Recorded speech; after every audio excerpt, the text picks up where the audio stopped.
bienvenue à cette session d'information sur TPT+, la chaîne du moment. Mesdames et messieurs, les titres du journal. La journée internationale des droits de la femme, c'est pour bientôt. L'ambiance des boutiques à l'orée de cette journée à suivre dans ce journal. Le Tchad vole au secours des réfugiés soudanais grâce à une loi jugée progressiste sur l'asile.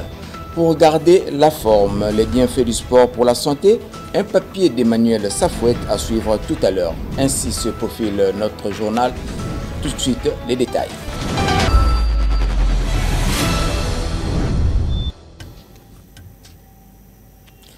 Ouvrons ce journal par l'Afrique. Environ 1 million de réfugiés soudanais ont fui vers le Tchad, échappant à ce que les États-Unis ont qualifié de génocide au Darfour. Face à cet afflux, le pays a pris une mesure inhabituelle. Il leur permet de travailler.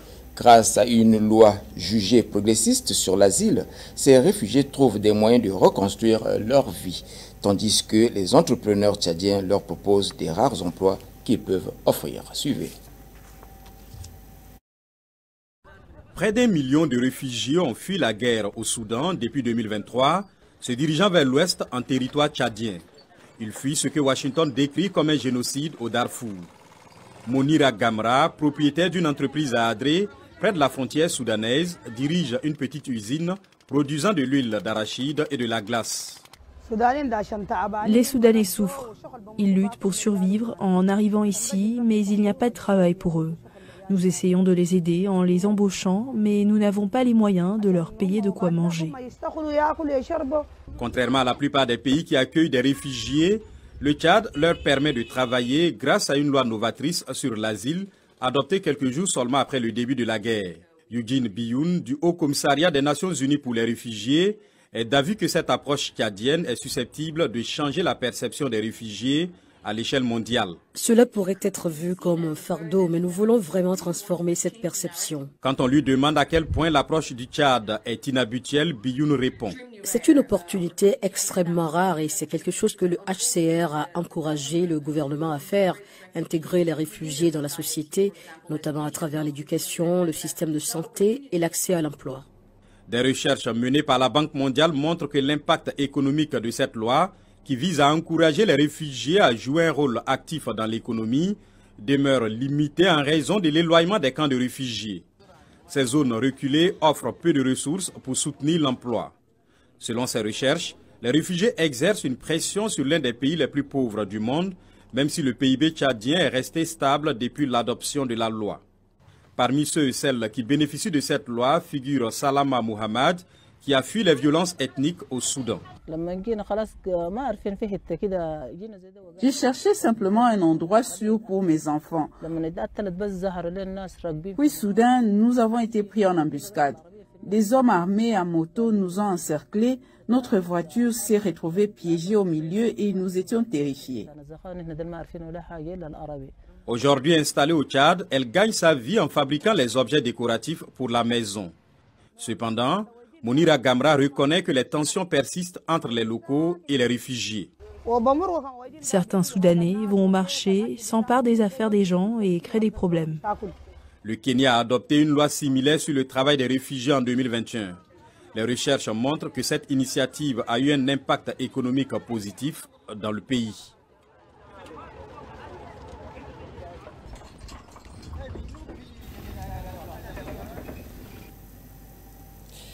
Prélude à la célébration de la journée internationale des droits de la femme, il y a une vraie ambiance qui ne dit pas son nom. Les femmes se pressent dans les magasins de la ville Océane pour les préparatifs de cette journée spéciale 8 mars. On fait le point avec Brady Marden et NG La Merveille du TPT+, Pointe-Noire. En ce mois de mars, une chose abonde sur le marché, dans différentes couleurs, le pan avec pour motif 8 mars, spécialement conçu pour la journée internationale des femmes. Par cette ambiance dans les marchés, une chose est claire que, nous pouvons nous le permettre de dire, la journée internationale des femmes arrive à grands pas. À quelques jours de cette célébration, des femmes, en groupe ou parfois seules, et même les jeunes filles, se pressent dans les marchés, magasins, avec une idée phare, l'achat du pain du 8 mars, car pour ces femmes, se faire belle dans un joli modèle cette journée symbolise la féminité. Le 8 mars, c'est le PAN. Nous sommes des Africains. Notre identité à nous, c'est le PAN. Et le PAN a été fait pour la femme. Donc, pourquoi ne pas associer? Et d'ailleurs, vous allez remarquer que cet engouement de PAN, c'est pour montrer aussi que nous accompagnons notre identité. Voilà, le 8 mars, c'est le PAN. Ça rime ensemble. Parce que le PAN, pour la femme, c'est quelque chose qui a été légué par nos ancêtres. C'est quelque chose que nous devons perpétrer. C'est quelque chose que nous devons enseigner à nos enfants. Puisque moi, je suis femme aujourd'hui, je voyais ma maman quand j'étais jeune, mes grands-parents, c'est le PAN. Et autour du 8 mars, on parle de la femme et la femme rime avec le PAN. Parce qu'un moment festif est aussi commercial, les marchands de ces pannes prennent aussi plaisir de nous parler de ce mouvement dans leur secteur d'activité.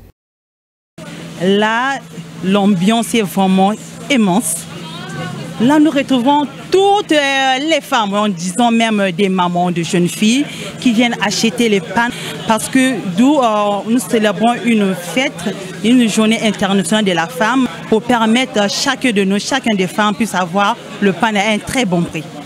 Bien sûr, l'ambiance est immense, comme vous voyez. Au Congo et un peu partout en Afrique, le pain est en train de devenir petit à petit, sans qu'on le dise véritablement, un symbole marquant le 8 mars pour certaines femmes, oubliant même la profondeur des attentes concernant la célébration de cette journée. L'important de cette journée est de donner place à la réflexion, comme l'atteste cette dame. L'importance du 8 mars, c'est la journée internationale du droit de la femme. Donc actuellement, la femme doit prendre la place à la société. Avant, c'était à l'ancien temps, il y avait des boulots réservés justement pour les hommes de faire. Mais vu la modernisation, vu le panissement, la société a pensé à nous, les femmes, de nous mettre en place d'une structure à la société, d'être compétents, de faire le boulot à laquelle les hommes peuvent faire et les femmes peuvent bien faire. Notons que le 8 mars est une journée d'action, de sensibilisation et de mobilisation dédiée à la lutte pour les droits des femmes, l'égalité et la justice. Mettre un pagne le jour du 8 mars n'a jamais été une mauvaise chose, mais ajouter à cela une bonne disposition d'un esprit ouvert à la réflexion, la prise de conscience et le changement reste encore bien et mieux pour le développement de la société. Car éduquer une femme, c'est éduquer toute une société. Information en rappel, c'est autour d'un partage d'expériences professionnelles des panélistes que la 13e édition du dîner débat des dirigeantes a eu lieu à Brazzaville, avec pour thème la féminisation des postes, les enjeux et défis pour des entreprises et les institutions. Un reportage de Michel Opakoulé et Béni Bikuta de TPT+ Brazzaville. Suivez.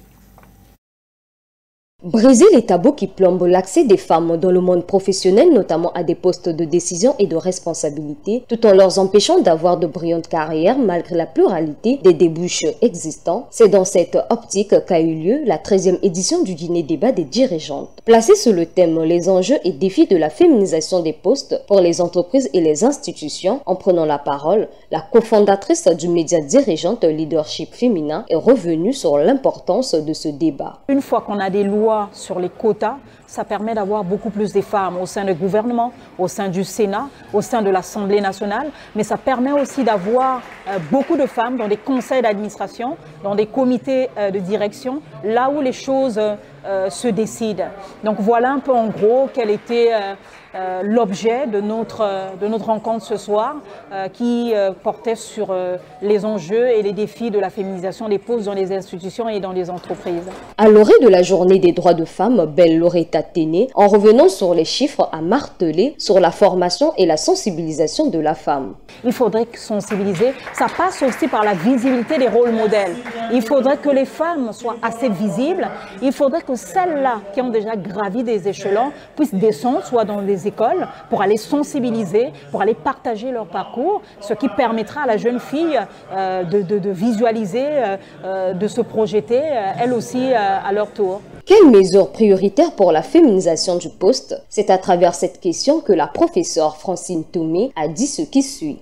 L'appel que je pourrais lancer ce jour aux femmes, c'est d'avoir la confiance en soi, la confiance dans les propres compétences. Mais ensuite, ces compétences, ça se travaille, donc se former pour asseoir cette force et cette confiance. Et ensuite, ne pas hésiter à saisir les opportunités, ne pas attendre que les opportunités viennent à soi. Cette 13e édition étant riche en partage d'expériences des panélistes, la conseillère municipale, directrice du magazine Le Parlementaire, n'est pas restée sans voix face à ces défis relevés au quotidien. C'est vrai qu'il y a beaucoup de pesanteurs, mais à l'impossible, nul n'est tenu.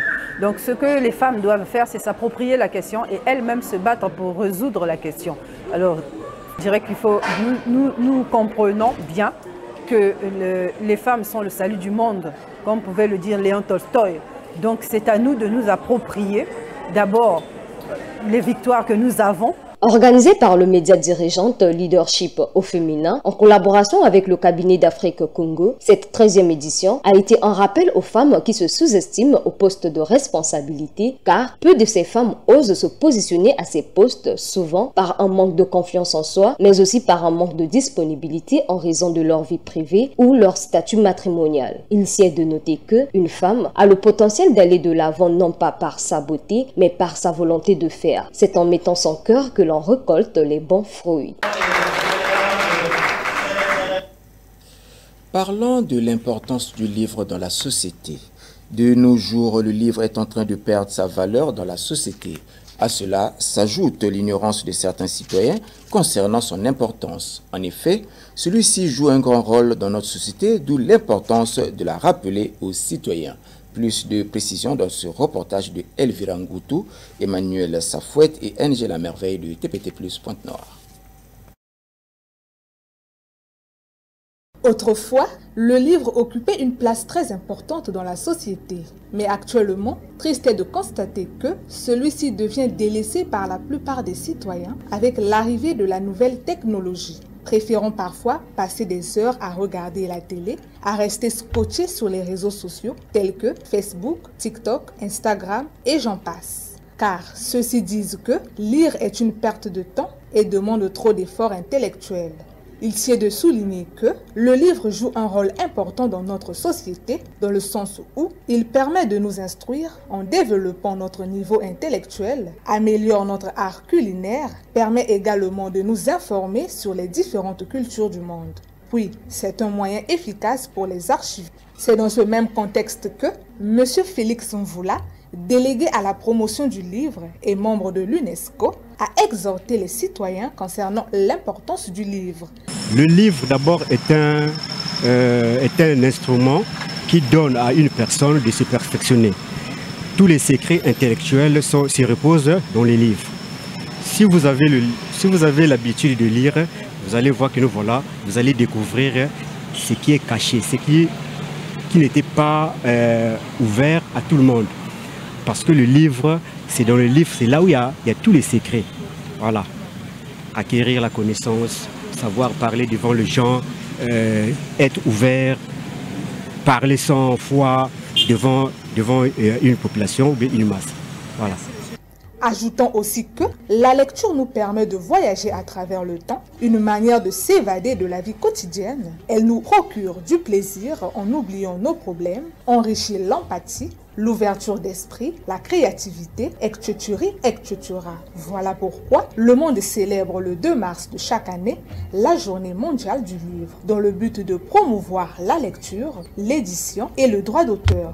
Parmi les livres que nous pouvons citer, nous avons Les Chroniques congolaises de Jean-Baptiste Tati Loutard, L'étranger d'Albert Camus, Le pleurer rire d'Henri Lopez, Le mariage de Figaro et autres. Au regard de tout ce qui précède, pour que le livre regagne sa place d'antan dans notre société, il faudrait organiser plus de conférences dans des maisons d'édition et des bibliothèques, en vue de sensibiliser le grand public concernant son importance dans la société. Car, comme un adage le dit, la vraie lecture commence quand on ne lit plus seulement pour se distraire et se fuir, mais pour se trouver. Parler de la contraception est encore un sujet tabou dans la société congolaise. Une situation qui met les adolescents en difficulté car ils n'ont pas de connaissances solides à ce sujet. D'où notre équipe de reportage s'est rapprochée d'une sage femme pour avoir plus d'informations.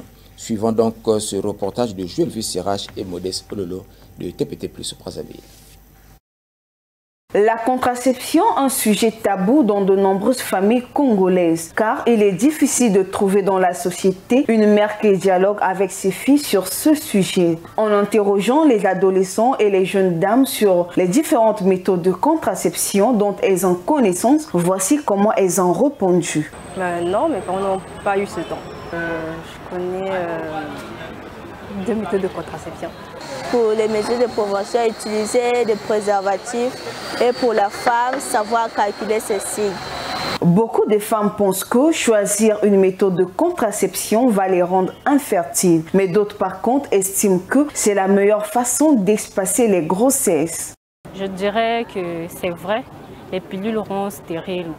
Et après, lorsque tu prendras ça souvent, ça va empêcher l'ovulation. Et lorsque l'ovulation est empêchée, ça te rend stérile parce qu'on tombe enceinte à travers l'ovulation. Souvent, il y a plusieurs des gens qui disent que les pilules rendent la stérilité. Bon, pour moi, je ne trouve pas ça normal. J'ai commencé de prendre les pilules à l'âge quand mon premier fils, il avait 3 ans.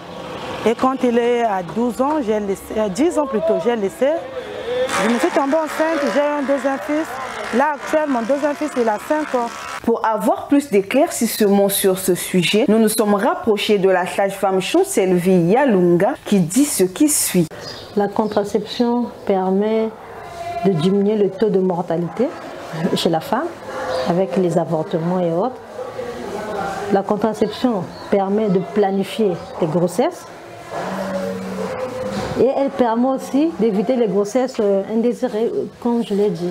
Pour les inconvénients, on n'en a pas trop assez, mais comme inconvénient, nous avons des troubles de règles chez certaines femmes. Et il y a aussi un problème de surpoids chez les femmes prédisposées. On en a beaucoup. Nous avons des implants, nous avons des injectables, nous avons des stérilés, nous avons des pilules. Bannir les tabous, enseigner les différentes méthodes de contraception pour éviter que les adolescentes tombent très tôt enceintes, c'est ce dont a exhorté la sage-femme aux parents. Donc chacun de nous a un rôle vis-à-vis de nos enfants, que ce soit nous les agents de santé, parce que ce sont aussi nos enfants, que ce soit les parents, que ce soit les enseignants. Si tout le monde pouvait mettre la main à la pâte, on ne verra pas ce qu'on voit ici, 15 ans, 16 ans, un adolescent est maintenant mère. Un adage populaire dit que la répétition est la mère des sciences, d'où il est important de parler des différentes méthodes de contraception dans les ménages, les écoles, afin de réduire les cas d'avortement clandestin, les grossesses précoces et indésirables. Ici est de noter que toute femme en âge de procréer doit choisir une méthode de contraception pour son bien-être.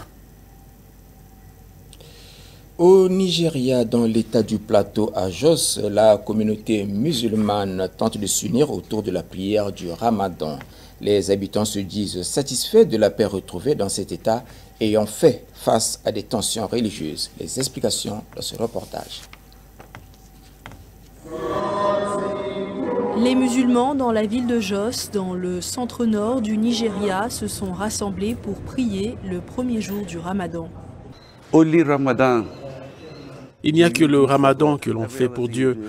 Toutes les autres choses, on les fait pour soi. Mais le Ramadan, c'est pour Allah. Il le prend à cœur. C'est donc très important. Le Nigeria compte la plus grande communauté musulmane d'Afrique. Le mois du Ramadan est pour elle l'opportunité de s'unir autour de valeurs de partage et d'entraide, mais la cherté de la vie rend la situation compliquée. Les commerçants profitent de cette période pour augmenter les prix de leurs produits, alors que c'est censé être une période où l'on fait le bien et où l'on est récompensé. Et ils augmentent les prix de tout. Ce que vous achetiez avant pour le jeûne à 50 naira, vous l'obtenez à 100 naira au début du jeûne. La ville de Jos et l'État du Plateau ont été au cœur d'un conflit ethno-religieux, mais Mohamed Salis Moussa, organisateur de l'événement, affirme qu'ils vivent aujourd'hui en paix. La paix est la clé de tout. Avec la paix, vous pouvez sortir et faire vos affaires, l'esprit ouvert et revenir à la maison en toute sécurité. Mais s'il n'y a pas de paix, vous ne pouvez pas sortir.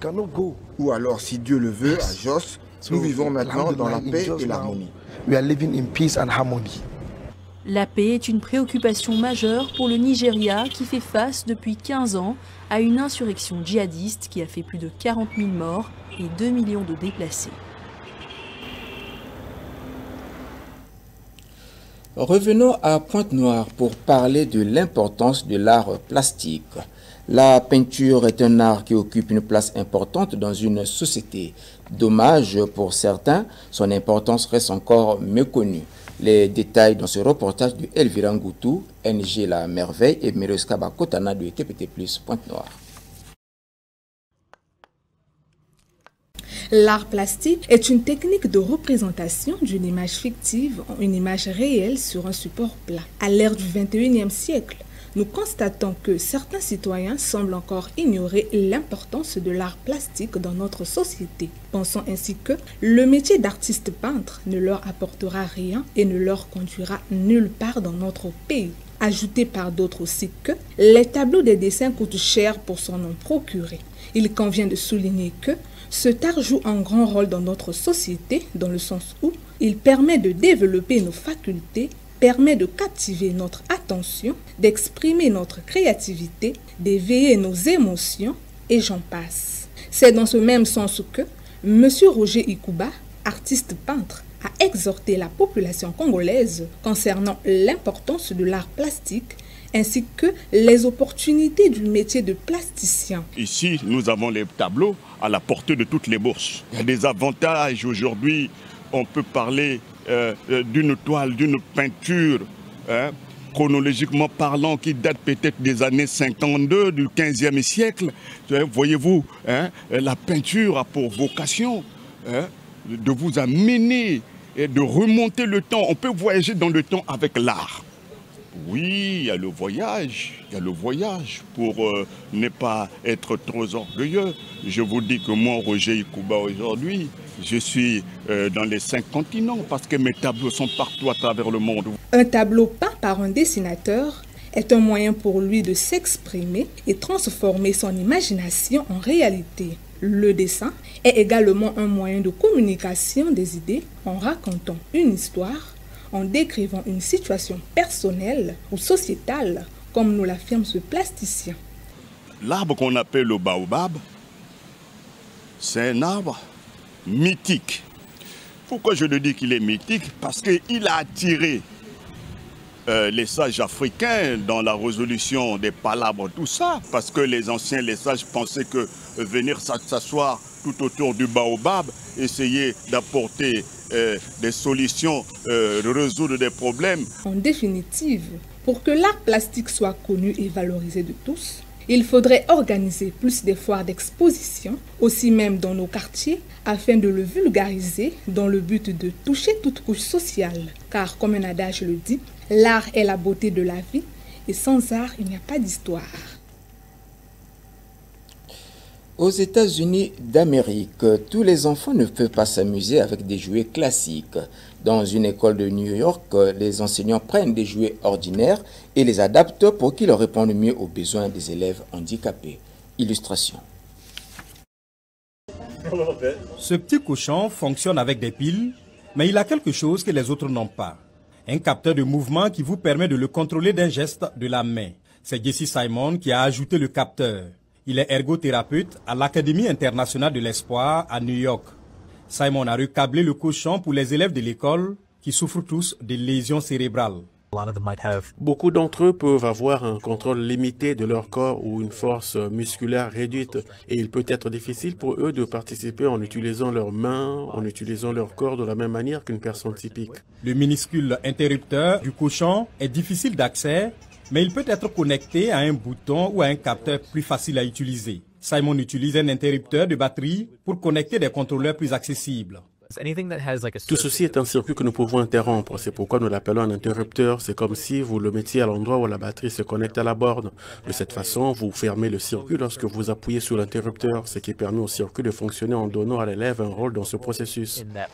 Les technologies d'assistance comme celle-ci changent la donne pour les enfants souffrant de handicap neurologique et physique. C'est comme les clés de la ville. Il leur permet de faire des choses qu'ils ne pouvaient pas faire auparavant. Ils ne sont plus sur le siège du passager, mais sur celui du conducteur. Et cela leur donne un certain contrôle sur leur vie et leur capacité à communiquer et à apprendre. Certaines modifications sont moins techniques, comme l'ajout de poignées plus larges et de tirettes sur les camions. Pour beaucoup de nos élèves, saisir est un peu plus difficile. Accrocher un doigt, accrocher une autre partie du corps peut être plus facile. L'école reçoit des dons de jouets achetés dans le commerce qui seront presque tous modifiés d'une manière ou d'une autre. Le plus populaire d'entre eux est une machine recablée et connectée à un interrupteur plus accessible.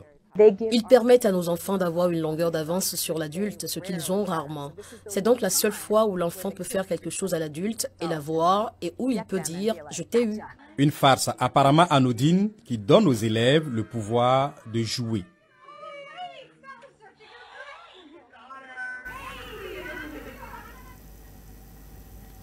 Dernier virage de ce téléjournal. Le sport est bien plus qu'une simple activité physique. Il occupe une place centrale dans la vie de nombreuses personnes à travers le monde. Que ce soit dans le cadre d'une compétition professionnelle, d'une pratique amateur ou d'une simple activité, s'il vous plaît, de loisir, le sport joue un rôle fondamental dans notre état de santé. Suivez ce reportage d'Emmanuel Safouette et Merus Kaba Kotana de TPT+, Pointe-Noire.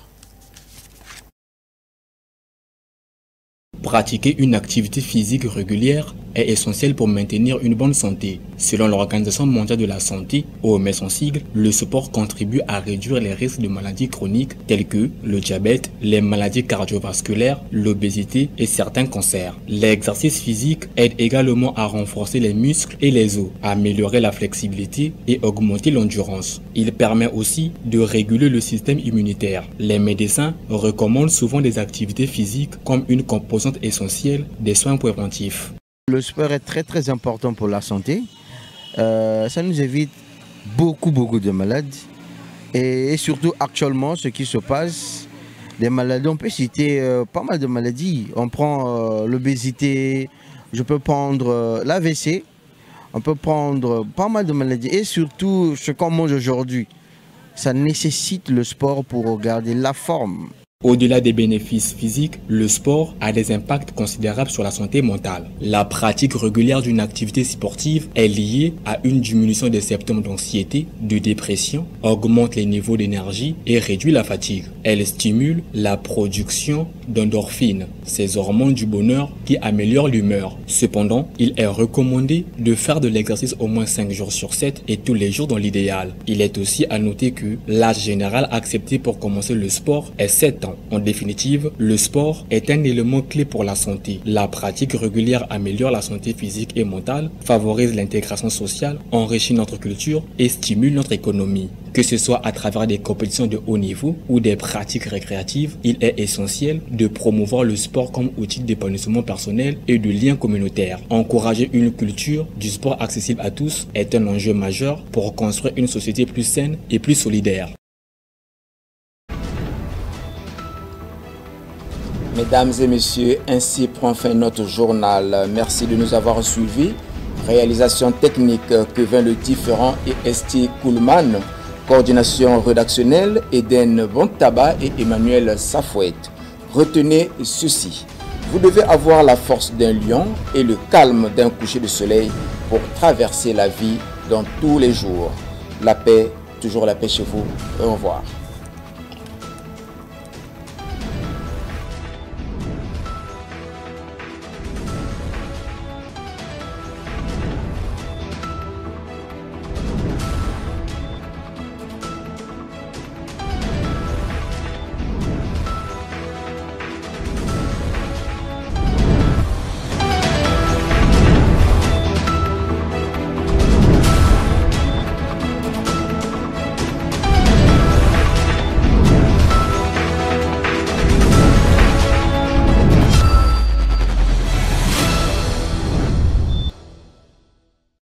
Afrique.